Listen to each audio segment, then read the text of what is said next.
Okay, hello everyone. Well, this is the first Zoom meeting that we've had, and we're expecting a few more people, but we suspect some people are having problems logging in. But we are absolutely delighted to have Coach Jeff here and Susan and Angela, and we're going to go for it. And when people join up, I'll look out the participants and I will let them join up. So, Susan, Angela, hello. Hello. Hi, Now, Susan, we know you're in Nebraska. Angela, where are you? New Jersey. Ah, right. Great. Okay. Fantastic. Uh, well, I'm in Red Hill, Surrey, in UK, near Gatwick Airport, and the sun is shining, so that's good. All right. Mhm. So we have an agenda which I'll share with you here. Hopefully, you can see that. Mhm. Um, and so um, I'm just gonna hand over to Coach Jeff. And Jeff, introduce yourself, and we'll just get straight into it. And we'll have a two-on-two lesson. How about that? Sounds There we good.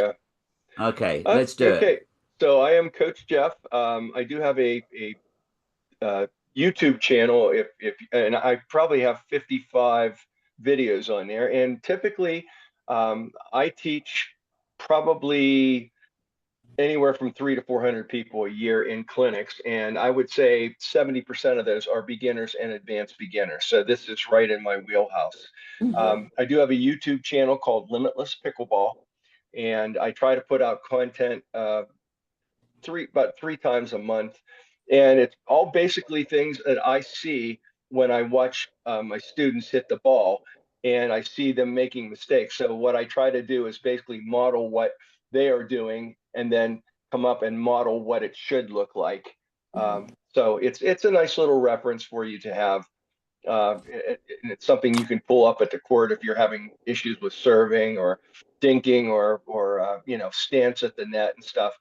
I try to keep everything simple. I tell my students I go with the KISS, uh, keep it simple student Mhm. um, formula, and so I try to take everything out of the mechanics that don't belong. I try to take everything out of the structure, out of any theory. I try to make it as simple as possible and get them coached up to get them going as fast as possible to be successful. Brilliant. Thank you, Jeff. Now we're going to get down to it, but because I was expecting quite a number of people, I did ask people to sort of unmute themselves, put their hands up, but there's only a smaller number, so just chip in whenever. Yeah, just Yep. shout out if you got a question or something. Let's not get into formality. So Jeff, the first one, getting serves and returns consistently in and deep. Right. So beginners, I just try to get them to get the ball in. And one of the things I use a tool that I use, and it's a good one if you're having a friend who is having issues with it, take a bean bag and put it in your bag with you because cornhole is a pickleball serve. So when you're holding that cornhole bag, it's much heavier and you can't just flick it with your wrist. You have to really change your body position. So you have to change your weight from your back foot to your front foot. And it's a good model for serving. Mhm. So what we need to think about what we're trying to accomplish on a serve.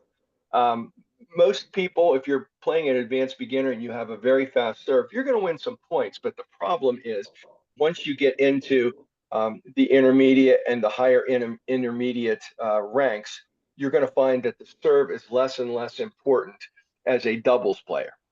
So what I try to make sure is what are we trying to accomplish with the serve? We're trying to make sure the serve is deep, and I like to, and I have this on a video. I like to add the word high in there also Yeah. because I want to keep them back into the last two. I want to get that serve to land in the last 2 or 3 feet of the court. But also, if I hit a high ball, it's going to bounce high. And if it bounces high, I'm forcing that return server to move back even further, and that puts them further away from the non-volley zone. So our job as servers is to hit that high serve that lands the last 2 or 3 feet, backing that opponent up and making it more difficult to get up to the non-volley zone. Because in pickleball, the receiving team has the advantage. It's opposite of tennis when you think about it. So you already have one receiver up at the line. If the other receiver gets a short serve or a low bouncing ball and they can hit it and come right up to the line, then you've got issues. They're going to win the point probably 65, 70% of the time. But if you can get it if you can get them into, uh, I don't know if my earbuds went out there or not. You can hear We me, can hear everybody? you Okay, well. Yeah, yeah, good. we can hear you well. Okay, Keep going. so Yeah. so that you really want to push them back as far as possible and make it more and more difficult for them, because if they hit it back low to you, then you can catch them coming halfway in and really I mean, Jeff, something I do a lot is I'll hit a high deep serve, right. but I don't put any pace on it. I just hit No, it high and deep. yeah, yeah, And I find a lot of people actually don't like that. right. Oh, I have a lot of people that try those lob serves, and I tell my students, look, there is no such thing as too high of a serve as long as it lands in that last Yeah. couple of feet. The higher the better, as far as I'm concerned, because all you're doing is pushing those people back further and further. So, and especially if you're playing indoors, a lot of times you don't have a lot of room behind that line to serve. So you're really plastering them up against some of those fold out uh, benches and stuff. So it's a very very good strategy, and it's the same thing when you're returning that serve. You want to give yourself enough time to get up to the non-volley zone, and one big thing I see, especially from, and I don't want to get into male or female, but most of my male students, they just like to hit the ball hard. So they think they're going to really impress somebody if they hit the ball hard across there. But all they're doing is shortening the time that they have Yeah. to get up to the line. So I tell them, look, let's move the macho-ness out of this and let's think about good strategy. If you hit it high and deep, you can go over to the sideline, get a beer, come back, and still be up at the non-volley zone by the time your opponent is returning the third Yeah. shot. So And we are seniors, so yes, we give ourselves a bit of time to get up there. yeah, more than I used to, but honestly, I'm 68. I still feel like I'm in my late 30s. I still move pretty quickly, but the thing is not only to get to the line, but to get to the line and be set in the correct position. I see a lot of people. I went through this about 4 or 5 months ago, where I would get to the line and I would flub a shot, and I don't typically do that. I'm very good at the line, but my partner looked over and said, "You're constantly late to the line. You're getting there, but you aren't getting set." And as soon as I realized that, I just changed the trajectory of my return, got there, and all of a sudden I was back to normal again. So if you're not getting accurate returns and you get up to that line, you're putting yourself in trouble if you don't get there and give yourself time to set with your paddle Yeah. out in front of your body so that you're ready to repel a third shot drop or drive. So, Susan and Angela, have you done that serve, that kind of high floating lobby serve? Is that something that you've done or tried at all? I'm going to try I it. I haven't tried it. I'm just happy when it's in. Yeah. Yeah. Well, that's the first thing, I guess, isn't it? Just get the bloody thing in. That's the first thing. So Um, let me just ask Angela: are you finishing when you're hitting your serve? Are you finishing with your hand, your paddle up over your shoulder, or are you stopping the ball? Are you stopping When the I'm paddle? when I'm playing in my lesson, okay, in my lesson, I am finishing. If I'm not playing in my lesson and I go to a round robin, um, I think I'm stopping because I'm nervous and people are kind of mean. Oh, So okay. I'm just trying to keep up. Okay. No, I would, I think it's better if you're just hitting a serve and it's just getting over the net, and all you're doing is inviting your opponent up to the net, when that's the exact opposite of what you want to do. And if I hit a short serve and I hit it a little bit high, I'm expecting the person across from me to come up and really put a whooping on it. And I've screwed up if I've done that wrong. So I would encourage you to make sure you're finishing that, because every time I hear somebody like you describe that, my first thought is, are you finishing up over your shoulder? Because that's where our power comes from in pickleball, whether we're hitting drives or we're hitting serves, instead of tennis where we're taking the paddle way back behind us. There is no reason you need to take the paddle much back behind your back hip. But as you're hitting the ball, you want to be transferring your weight and finishing nice and high, whipping the ball, whipping your paddle through, and thinking about a second ball being right in front of that first ball, that you have to hit both those balls. And if you think about that, you're going to hit it further and it's going to land deeper for you. Okay, thank you. Okay, that's fantastic. Thanks, Jeff. Right, the second topic, Jeff, that you pointed out, because I know that a lot of your students are advanced beginners, so you know this pretty well. Keeping the ball low as it goes over the net. I mean, Right. obviously, a lot of us, you know, the main thing is, as Angela was saying, was keep the rallies going. Just keep in the rally, don't hit the net. But you're saying if you can keep the ball low as it goes over the net. Right. One of the big things I see where students pop the ball up a lot is they're gripping the paddle too tight. So if I'm going to step back here and just kind of model something for you. So a lot of people will be holding the paddle straight out like this. So if this looks like you, that's not what we want. So if you're gripping the paddle at 10 out of 10, you don't want to mess with your wrist. You want to keep your wrist firm. But as you loosen your grip, you'll notice what's happening with my paddle is it's starting to droop. And when I get to about 3 out of 10, this is where my paddle is. So you can see it's not out here, it's here. And when I'm hitting the ball, all I'm doing is coaxing that ball over the net using this. I'm keeping my arm nice and straight, and I'm pushing the ball. I'm coaxing the ball, and I'm keeping the paddle straight on when I do this. I'm not flipping it up like that. I'm just keeping it going right at my target. So that's the key thing to do when you're hitting dinks back, or you're hitting drives, or you're hitting drop shots. You want to relax your grip. I just see too many people that are holding the paddle too tight. And what that does is it doesn't allow you to relax your grip. And it doesn't allow you to have that pickleball paddle sit like this. It's sitting more like this. And that's why we're getting so many pop-ups. So be very diligent about making sure your grip, if you think about 3 out of 10, you want to think about, I'm holding a baby bird in my hand. I don't want to let it go, but I don't want to crush it either. So that's the feeling you want to have when you're hitting the ball, especially when you're up towards the non-volley zone. So keep it low. If you keep it low, it's going to bounce low.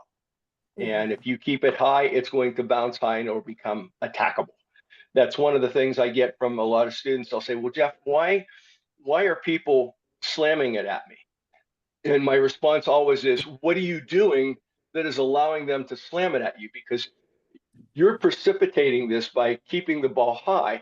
You're giving them that option to do that. So if you're hitting it towards their backhand, if you're keeping it low, if you're hitting it cross court and hitting some angles, you're going to take away a lot of that. So if you get slammed, you have to stop and think, okay, where did the ball go? How high did it go over the net? How high did it bounce? And is that the reason myself or my partner are getting slammed? And I think the answer is going to be yes. Yeah. Have you got any questions on that, guys, in regard to trying to keep the ball a bit lower? I mean, I come from a tennis background, and we're always taught that in tennis you have that top spin, and you've got the strings that can get you that top spin. You don't really have that in pickleball. Well, you do, Patty. To a but certain the thing extent, is, you do, but not. As advanced beginners, I'm just starting to get the idea of spin in that for advanced beginners. But you don't. Let's put it this way: that isn't the determining factor of why you're getting slammed. The determining factor is that you're just popping the ball up too high and it's bouncing too high. Or it's up too high where they can attack it out of the air. Yeah, yeah. There's some rule, isn't there? If it's low, sort of try and get it back softly, and if it's high, drive it. Is Yeah, that is that I, relevant?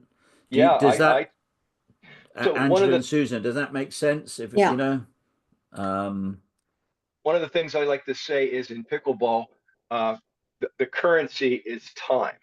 So what that means is when you're up there, you want to take the ball as early as you possibly can. So if you're out and your paddle is extended out about 70 to 80% from your body and it's hanging out over the kitchen, if a ball is coming low enough, high enough for you to reach out and take it out of the air, do that, because if you do that, you're going to surprise your opponent. They might not be back in position, and you can get more pressure on them, and you can hit the ball faster if you learn that little flick that we like to use. So if you can take it out of the air, do that. Every shot you take should be in front of you. So everything, if you go to Limitless Pickleball, you'll see a clock video, and it tells you how to set up your body so that everything happens at 11, 12, or 1 o'clock on the clock face. and that just to and that's the third point, isn't it, Jeff?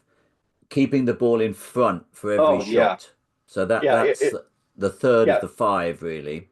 One of the things you want to think about when I don't like the term kitchen much, but there's one saying I do like to use, and I say what happens in the kitchen stays in the kitchen. So once you get your paddle over that kitchen line, it shouldn't come back out of the kitchen unless somebody hits a lob over your head.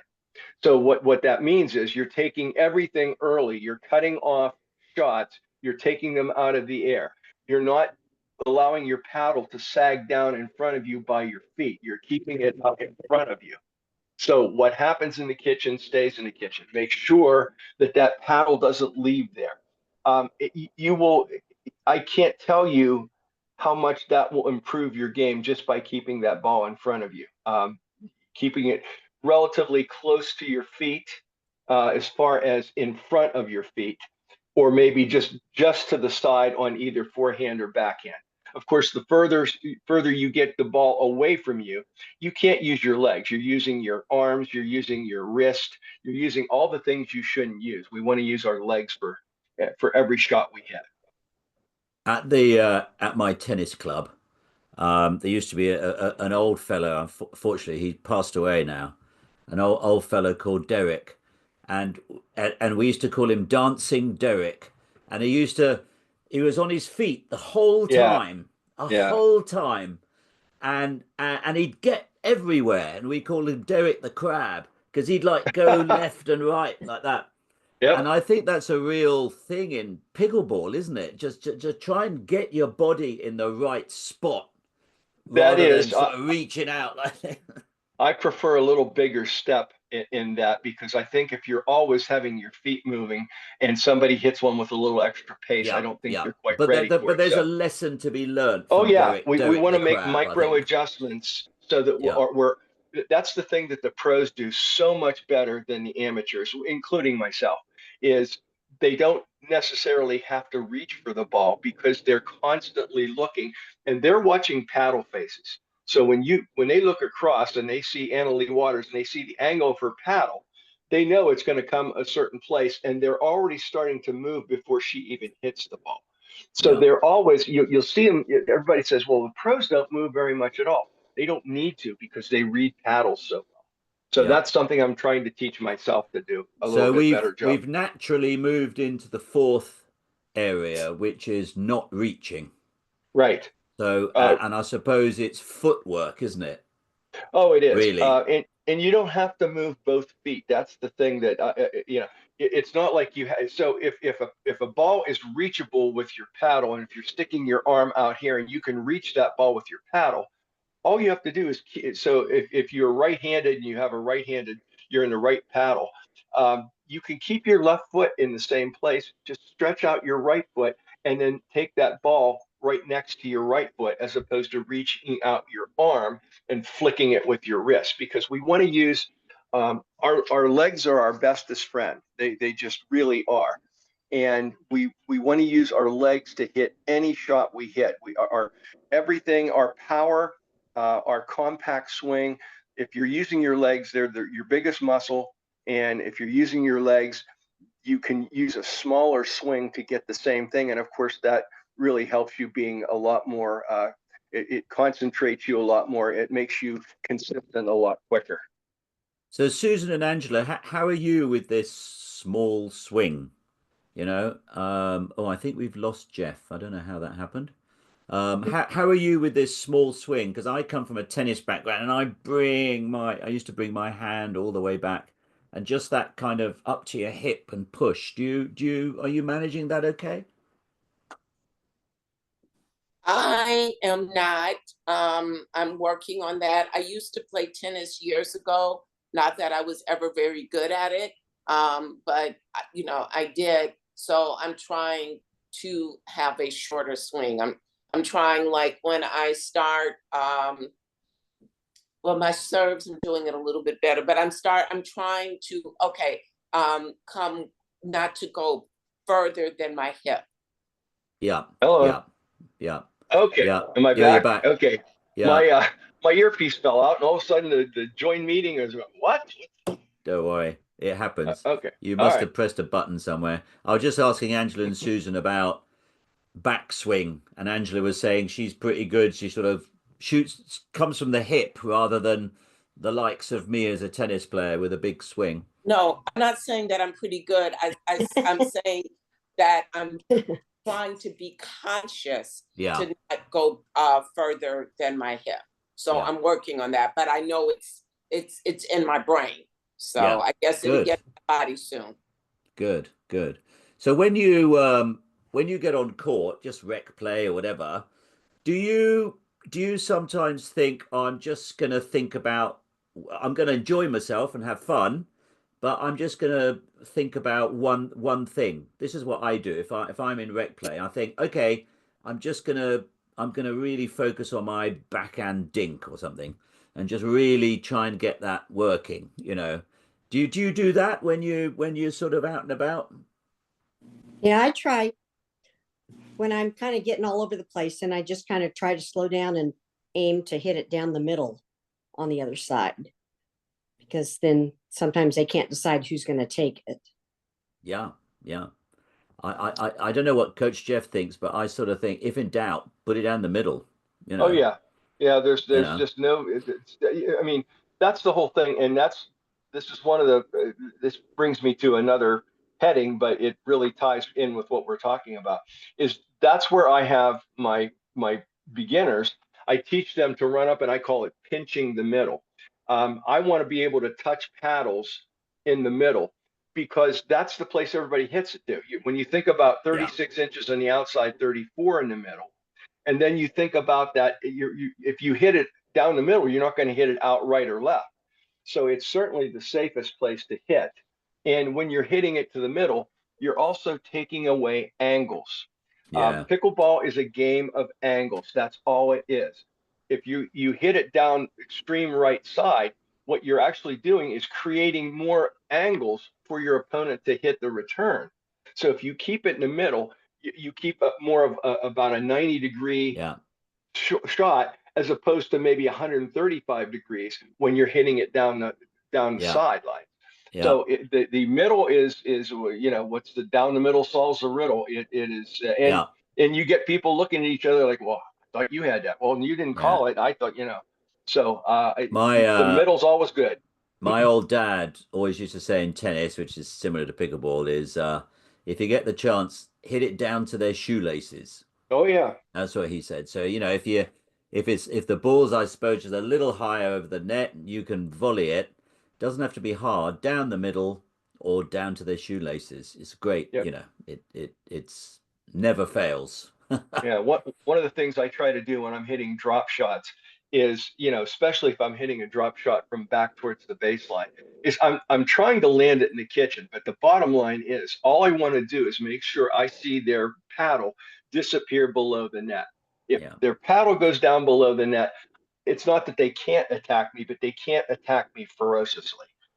They may get a little harder shot than I'd like, But if I can get that paddle down there, I know I can move in at least halfway in, and then maybe take it the next shot as a reset and get the rest in. So Yeah.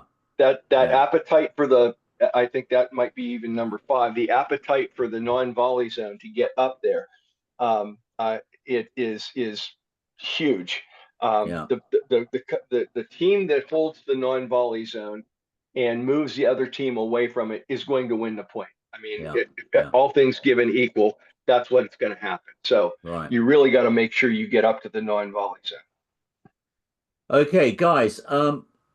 Have you? I mean, we've talked a bit. You know, just talk about. I was going to ask Susan about and Angela about your game. How's it going? What do you think your weakest points are in your game? We've got a bit of time, 20 minutes or so. So have a think about that.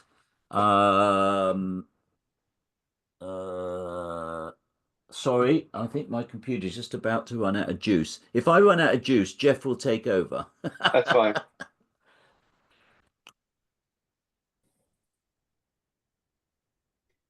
My weakness maybe is I'm not as quick as I would like to be or I used to be because I have knee issues. So sometimes I want to be up there to hit it, but I can't get there to hit it. Right. So that really drives us back to point number 2 on the deep serves and the deep returns. So especially on the returns, the higher you can hit it, remember, they can't hit it out of the air. So the higher and deeper you can keep it, the more time you have to get up to the non-volley zone. And you don't, we used to teach, when I first started teaching this game, we taught serve and stay, return and run. The return and run to me is passe. If you hear any teachers teaching that, typically they're either teaching high advanced players who are younger and who can get up there in time, or they haven't kept up with modern methods because we don't necessarily have to get up there. One of the things I will tell you is don't run through a shot. So if you hit the ball and you don't get as much pace on it as you want, but you think, okay, I'm going to go halfway in. As soon as you see their paddle go back to strike it, make sure you're split stepping. If you're a former tennis player, we know we want to get our base wide. We want our chest, our face, our paddle, and our feet to be facing where the ball's going to come to. And then when they hit it, we are stopped, our paddle is dropped, and we're ready to repel that ball. Once you repel it, then go the rest of the way into the kitchen. But don't run through the ball. That's a big mistake I see a lot of beginners make. They get the idea that they can just keep moving and take the ball as it comes, and that rarely works. Okay. The other thing is, Cheryl, is understanding based on the shot you or your partner make, understanding where the most likely spot the ball is going to come back to. So if you think about there's 3 different places a partner, your opponent can return it. They can return it down the left line, down the right line, or down the middle. So if you hit a shot down their extreme left line, 90% of the time, we want to take away the 2 most comfortable spots for them to hit it. So if it's down the left line, if you think about that, they're either going to hit it straight ahead down your left line, or they're going to hit it across the middle. So you don't have to run up there and then make jerky movements. If you're on the right side and you just returned that serve, you want to run to almost right in the middle, and your partner should cover down the line. And then that way you're taking away the 2 easiest spots for that person to hit it to. So it's not just you being fast, it's you being smart about how high and deep you're hitting it, and then based on where you're hitting it to, knowing where to run to. Yeah. And So, I have that on, sense. that's on Limitless also. Angela, I think you were going to ask a question, weren't you? Well, no. Well, you were asking about game and strategy. I don't really have a strategy yet. I say this because I've been taking lessons since January. Okay, Right. once a week in January. And then so that's on Saturday, an hour and a half. The first hour is drills, the last 30 minutes, all right. Yeah. So recently, like 2 weeks ago, I started going to a round robin. And I've been smoked, okay, because they're so much better than me. And it's, like this week I didn't go because it's embarrassing. But But are the people you're playing with, are they okay with you in that round robin, or No. is the feeling coming from you, or No, are no, they it's not coming from me. really? Because I'm like hanging in there. But the way and I don't know if round robins work like this all the time, but since it's at my community center, you put your paddle in, and then when I don't know if that's how it's done. Well, so when Generally, my yeah. turn came up the last time, nobody wanted to play with me. So somebody, so it's not my feeling. I know that I get intimidated, so I haven't gone back. Where I take lessons after these next 2 weeks are over, they have ladder play. Yeah. Is that okay? So Yeah. I said I was going to start doing ladder play because then I'd be with people my Yeah. level and then Perfect. take it from there. So, Yeah. but that won't start for 2 more weeks because Okay. the ladder play is the same time as my lesson. Yeah. So, Yeah. so one of the things that I teach, so I'll teach an advanced beginner class, and I'll teach lessons for 4 weeks. Then I will run a ladder league for those advanced beginners, but I call it an instructional ladder league. So I'll typically have 2 or 3 courts going, and I'll be like in the middle. And I'll be watching one particular court, and when the point's over, if something has gone wrong, I will enter the court and say, okay, let's stop real quick. Why, tell me why you didn't get that back across. Yeah, you didn't get into you had the opportunity, but didn't come up to the kitchen. So I'll be coaching them as they are playing. And I think that's a real recipe to really help people get better.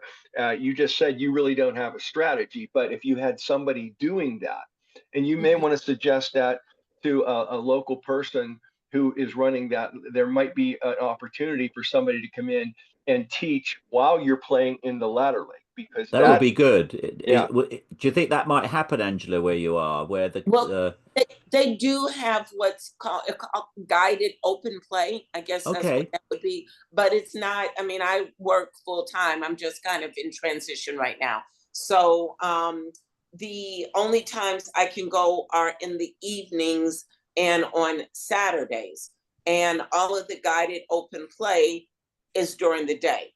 Yeah, I see. So I'm looking around to see where I can go for guided open play during the week and in the evening. And right now, I'm pretty much only playing on the weekends because like in the evenings where I've been, it's all people that are more advanced. So I'm still trying to figure out where I can go. But it's nice out now. I mean, it's spring. So maybe I can go to the park and find some people that want to play that are at my level. Yeah, I mean, when you join the class in 2 weeks' time, I think that would be really helpful, because then you'll meet the people and they'll be at your level, and then you can exchange WhatsApps or whatever, and then you can play in the park privately or go somewhere else, and that I think that can make a big difference. Is that sort of, Susan? Do you have a group, don't you, that we do? similar It's to a that? real nice, supportive group of women, and if somebody new wants to start, I mean, we make sure that they feel welcome and try to help them, even though there's not a lot of us that are really good, but we just I feel bad for her because we always have such a great experience. Yeah, I think you just need to, there's this phrase I hear a lot in pickleball, you need to find your people. Yes. Yeah. Well, that's with anything you do. You have to find your people, find your tribe. And And you will, you and will, you yeah, will, Angela. It's just. I think you're a person that's pretty. You don't give up. So I think you will. Just get there and let us know how you go. I will. Yeah, I will. Thank you. And I think that will, yeah, that'll make the difference. Mhm. Yeah, yeah. So in terms of, it's interesting, Angela, you say you don't have a strategy. Um, I mean, I've been reading about beginners, and again, I'm not a coach. That's why we have Coach Jeff here. But I suppose one strategy, quite frankly, is just get the ball back. Just keep it in and just get Mhm. the ball back. Mhm. Yeah. That's the first thing you do. Just get it over the net and in the court. And then you have to learn to sort of deal with what comes back. Yeah. Well, and Um, in my lesson in my class, we're all pretty much the same, so it's okay. And I have an advantage in that I'm left-handed. ah, So, okay, yeah, so it takes a while. So, like, why is this, like, why is this ball coming to my, it takes a while until my instructor says she's left-handed. I'm like, you weren't supposed to tell them. yeah, But I know that's an advantage in racket sports because it takes a while for people to kind of figure out why the ball is going to their backhand. yeah, So, yeah. That um, is an advantage. Well done. Well done. Well, one of the things, and I'm going to ask if this is this is the scenario I see weekly when I'm teaching beginners and advanced beginners. It looks more like a volleyball match than it does a pickleball match because the ball is always high. So I will tell you, um, Cheryl, that if you're going to, uh, Angela. Angela, I'm sorry, if you're going to play, one of the things I would really work on is exactly what I'm telling you is to keep that ball low, to mhm, bend your wrist and be able to push it across. Because one of the things that I see, and I've been teaching about 4 years now, maybe even a little more than 4 years, and I easily have taught 800 to 1,000 students mhm, at that point in time, and probably three-quarters of them are beginners or advanced beginners. The mhm, one thing I see that gets other advanced beginners or beginners mad is if somebody keeps popping the ball up and their partner gets slammed. So mhm, that's one of the things that I would really concentrate on if you're going to play in your group that you're playing in with the round robin. Uh, now, let's get terminology. Round robin typically is you sign up, let's say there are 5 courts and 20 people. What they'll do is they'll do a generator that allows you to play with a different partner against different people. That's typically what they mhm. call a That's round not robin. how, okay, So that's not, yeah. right, Then I don't know you're what just you talking call. about open play where you put paddles Open down. rec Okay, so play. open Yeah, play. Yeah. Okay. yeah. So in that situation, like I said, as soon as you can keep the ball down lower, and I think if people are not getting the sense that they're going to get slammed, I think that will um, help you out a lot because I think a lot of times, like I said, I have people that they just pop the ball up and then Yeah. I can just read faces and it's like, oh, God, not again. Here it comes again, and the other party gets slammed on. Um, The, yeah, that Susan. becomes an issue. Susan, you're nodding. Does that resonate with you? Does that? Yes, because I'll do that. I'll say I set her up and then she'll hit it, slam it back. When you hit it soft and low, is your shoulder movement in on there too? You said the wrist, but does your shoulder follow through with that too? Everything is legs. Everything in pickleball is associated with your legs and your feet. So you want to keep grounded, but what you want to do is make sure that you take the ball.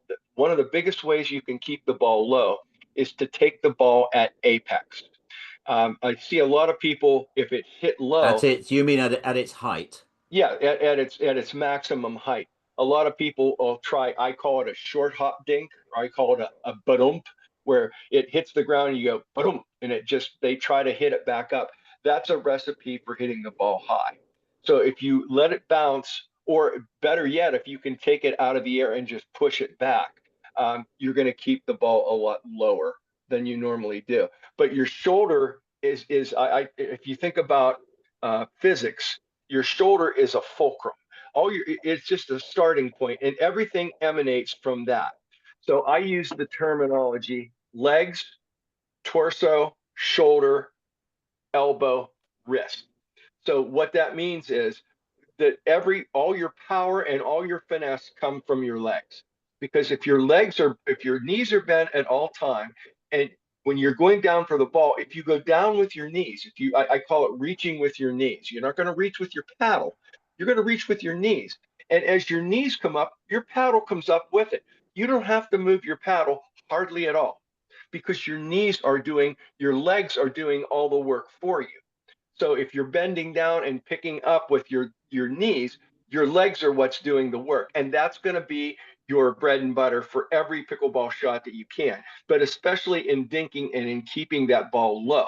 Then all you're doing is setting your paddle angle and letting your knees push that ball to wherever you want it to go, right, left, down the middle, but keep it low. And if you're keeping that paddle face there and it's just going like that, then you're going to be fine. You don't want to scoop it. You don't want to let that wrist flex up because that's where we get those pop-ups. And also, I've been reading how you grip your paddle, because I think a lot of people have a death grip on their paddle the whole time. Yeah. And if you have a death grip on your paddle, you're not going to be able to finesse it sort of low over the net. So we want the paddle to be able to vibrate a little bit to catch it, and it'll do a little bit of the work for you. It'll flick back if you keep it nice and loose. Absolutely, Patty. Yeah. So I think we say about on a scale of 1 hard, not holding the paddle at all, and 10 to a death grip, I think about a 3 or 4. We talk about 3. As you get back further and further, and you're hitting drives from your baseline or you're hitting longer shots, then you want it at about maybe a 5 or 6. Yeah. But when you're up at the line, and especially everybody runs into these people who are drivers that hit the ball really hard. I drop that paddle down to about a 2 or a 1.5 because I want to let the paddle do all the work. So I want to let the ball hit, let the paddle flex, and I don't even have to hit the ball. That paddle will flex it right back across the net for me. It's counterintuitive to what we think about and what we see. But if we just hold that paddle out, the paddle will do the work for us. We don't have to. And this is what I see all the time from the side view. They take their paddle back and then they hit it forward. This is where we get into that. What happens in the kitchen stays in the kitchen. So if your paddle is out in front, all you're doing is pushing like this. That's all you're doing. You're not taking it back. And that's where we get into that saying I had earlier, where time is currency in pickleball. So, yeah, absolutely. So, I mean, I took that on board in regard to the grip, and I found when I was first playing pickleball, I was gripping it far too tightly. And then as you loosen it, you kind of get more of a feel for the board. Next time you get on a pickleball court, Andrew and Susan, just try that. Just hold it not as tight, half as tight as you normally would, and and you'll kind of feel it a little more. And when you feel it, it sounds a bit odd when you listen to this, but when you feel it, you kind of get a sense more of control. So try that next time you're on court. You might find that helpful. One other thing, when I see a lot of the beginners, I see when they're ready to hit the ball, instead of just hitting it like this, I see this. I see that wrist bending back. Well, guess where the ball's going to go if their wrist bends back? It's going to go up. Okay. Yeah. So if that's what's happening to you, what's your wrist? Your wrist is key.